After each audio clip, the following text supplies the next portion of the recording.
안녕하세요. 해다리의 책 읽는 하루에 함께 해주셔서 감사합니다. 제 나이대의 분들이라면 가장 관심 있는 주제가 있는데요. 결혼을 하는 것이 나은가? 아니면 혼자 사는 것이 나은가? 또는 아이를 낳는 것이 나은가? 낳지 않고 부부끼리 사는 것이 나은가? 이런 이야기로 여럿이서 논쟁을 하다 보면 나오는 이야기들을 아실 것 같습니다. 요즘 같은 시대에는 혼자 사는 게 스트레스도 안 받고 즐길 것도 즐기면서 살 수 있어. 요즘 이혼율을 봐라. 괜히 고생이다.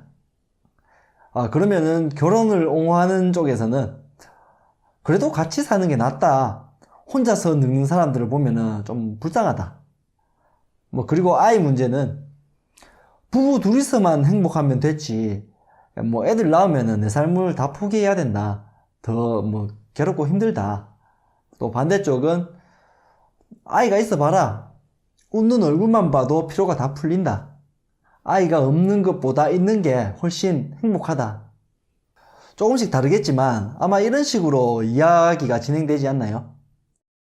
저도 이게 더 행복하다 아니면 또 저게 더 행복하다 이런 이야기를 많이 했었는데요.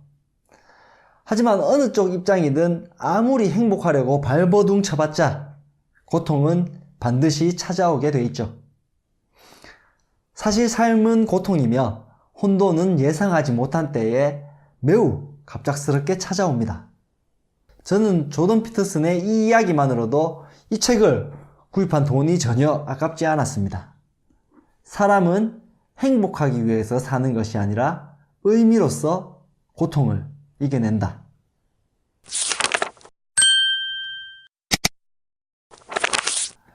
제목에 혼돈의 해독제라고 써있죠.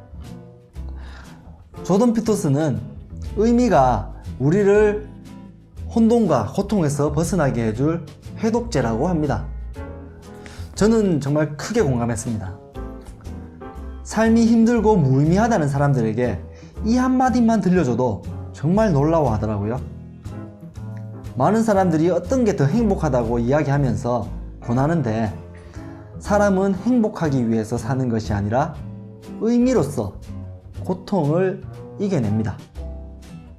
아이를 낳는 게 나의 기쁨과 행복을 위해서라고 한다면 뭔가 잘못된 것 같다고 느끼시나요?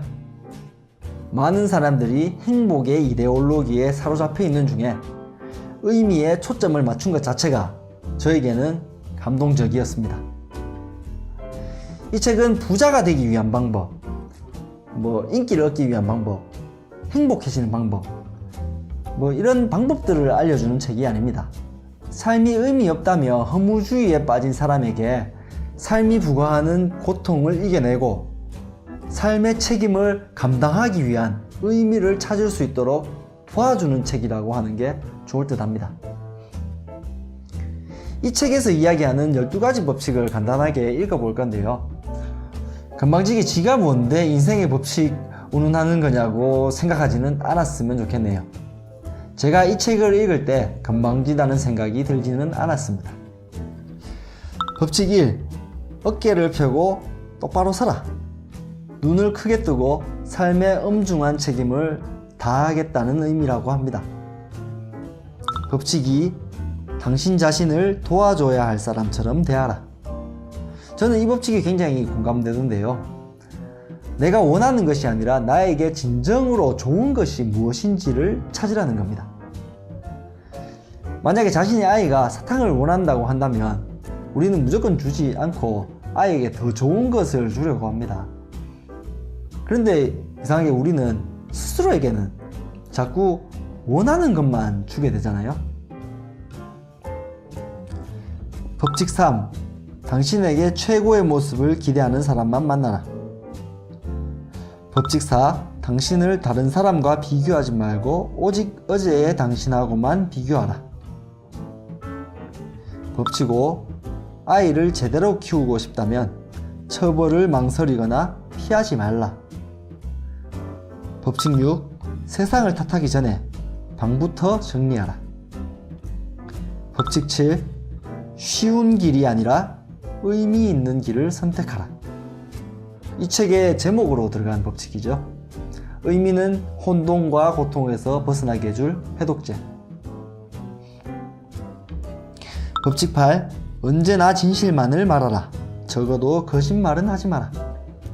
심리학자로서 스스로 솔직하기 얼마나 어려운지 알게 해주고 진실만을 말할 수 있도록 도와줍니다. 법칙 9. 다른 사람이 말할 때는 당신이 꼭 알아야 할 것을 들려줄 사람이라고 생각하라. 법칙 10. 분명하고 정확하게 말하라. 법칙 11. 아이들이 스케이트보드를 탈 때는 방해하지 말고 내버려 두어라. 이 이야기는 남녀평등 이데올로기에 대한 비판과 공격적이고 도전적인 남성성에 대한 이야기인데요. 굉장히 민감하지만 또 굉장히 재미있습니다. 법칙 12. 길에서 고양이와 마주치면 쓰다듬어 주어라. 이 책의 12가지 법칙을 간단하게 읽어봤는데요. 전부 자세히 소개하지는 않겠습니다. 그러려면 또 시리즈로 길게 만들어야 할 정도로 분량이 많거든요. 저는 조던 피터슨 하면 두 가지 이슈가 떠오르는데요. 책보다 유튜브 영상들을 먼저 봤거든요. 이슈는 바로 종교와 남녀평등 문제입니다. 둘 다 대단히 민감하지만 제가 좋아하는 주제죠. 종교 관련 문제에선 피터슨이 기독교인은 아니지만 신무신론을 비판하고 종교를 서구 사회의 기반으로 여기고 옹호합니다. 정치 관련 문제에선 남성 우월주의자는 아니지만 남녀 평등을 내세우는 이데올로기를 비판하고 공격적인 남성성을 옹호하는 경향이 있습니다. 하지만 많은 무신론자들과 여성들이 조던 피터슨에게 공감하고 그의 강의를 좋아하며 듣습니다. 정말 흥미롭지 않나요? 아마 설득력이 대단하기 때문이겠죠. 남녀 평등에 대한 이야기는 책의 핵심 내용이 아니기 때문에 짧게 하고 지나가겠습니다. 평등의 이데올로기에 사로잡힌 사람들은 남녀의 차이가 존재하는 곳에서는 모두가 억압과 세뇌의 피해자라고 하면서 그 차이를 바로잡아야 한다고 하는데요. 피터슨은 남녀의 차이는 가부장적인 압제와 같은 사회적인 요인이 아니라고 합니다.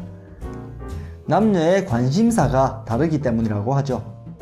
이 관심사는 생물학적인 영향이 크다고 합니다. 이에 관련해서는 양성평등을 가장 강력하게 추진해온 스칸디나비아 반도에 속한 나라들도 여전한 남녀의 차이를 예로 들면서 이 차이는 분명한 데이터이며 사회적인 억압의 산물이 아니라고 합니다. 그렇다고 남성 우월주의자는 아니에요. 다만 남녀의 성향과 관심사가 다르다는 겁니다. 제가 보기에 극단적인 분들이 아니라면 남녀 모두 공감하고 좋아할 만한 내용 같습니다. 그리고 종교에 대해서 이야기하자면 많은 무신론자들이 조던 피터슨 덕분에 종교에 대해서 새롭게 생각해 본다고 합니다. 조던 피터슨을 처음 알게 된 것도 신무신론을 비판하는 영상이었죠. 이분이 기독교인은 아닌 것 같은데 성경의 내용을 많이 인용하더라고요. 제가 전에 만들어진 신에서 도덕의 뿌리를 이야기를 할 때 종교가 없이는 왜 선하게 살아야 하는가를 이야기하기가 어렵다고 했었는데요. 제가 보기에 이분은 그 부분을 인정하기 때문에 기독교인은 아님에도 불구하고 그 절대적인 가치의 유용성은 옹호하는 것 같습니다. 그리고 분명히 피터슨은 심리학자로 접근하는 것이지 신학자로 접근하는 것은 아닙니다. 우리가 단순하게 행복을 이야기할 때 많은 사람들이 도덕적 가치에 대해서 간과하게 되는데요. 피터슨은 먼저 가치체계의 존재에 대해서 지적합니다. 많은 가치들 중에는 다른 것보다 우선시되고 더 높거나 낮게 여기는 등급이 존재한다는 거죠. 방에서 난닝구만 있고 게임을 할 때의 기쁨과 정말 훌륭한 공연을 봤을 때의 기쁨을 쾌락의 크기로만 재단하지는 않을 거라는 뜻입니다. 피터슨의 다른 영상에서 그 가치체계에서 가장 우선시되고 가장 높게 여겨지는 그 가치가 바로 그 사람의 신이다 라고 이야기하더라고요. 여러분이 기독교인인지 무신론자인지는 중요하지 않습니다. 그 사람이 말하는 것보다 어떻게 행동하는지가 더 많은 의미를 지닌다고 하죠. 저는 누군가가 만약 돈을 가장 신뢰하고 의지하며 최고인 것처럼 행동한다면 돈이 그 사람의 신이라는 뜻으로 해석됩니다. 혹시나 인간으로서 가치체계가 없다고 한다면 어떤 목표를 가지고 행동을 할 수가 있을까요? 특정한 행동이 다른 어떤 행동보다 낫다고 이야기할 수가 없는데 말이죠. 피터슨은 서양에서 유대 기독교를 그 가치체계의 기반으로 여기기 때문에 종교를 무작정 삭제하려는 도킨스와 같은 신무신론자들의 시도를 비판합니다. 하나님을 믿으라는 뜻으로 종교 이야기를 하는 게 아니기 때문에 무신론자들에게 종교에 대한 새로운 관점을 제시해 주는 것 같습니다. 개인적으로 정말 흥미가 있는 부분입니다. 배우고 싶을 정도로요.